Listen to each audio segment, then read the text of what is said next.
Hello, and welcome to this week's study, which is on Jesus crucified and risen. The cross, of course, is so significant because it provides so many answers in the context of the great controversy. What does sin do? How does God react? How are we saved? What does this say about the nature and character of God? We see Jesus on the cross, and as he says, if I be lifted up from the earth, I will draw all to me. Every thinking being in the universe is drawn to God by Jesus' death on the cross.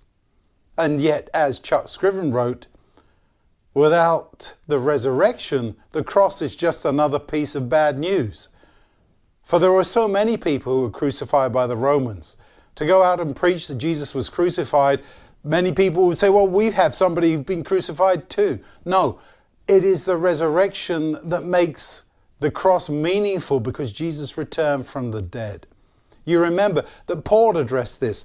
In 1 Corinthians 15, he spoke to those who said, well, there is no resurrection from the dead. He says this, 1 Corinthians 15:12. Now, if the message declares that Christ has been raised from the dead, how is it that some of you say there's no resurrection of the dead? If there's no resurrection of the dead, then Christ hasn't been raised either. And if Christ isn't raised, then our message we share with you is pointless, and your trust in God is pointless too.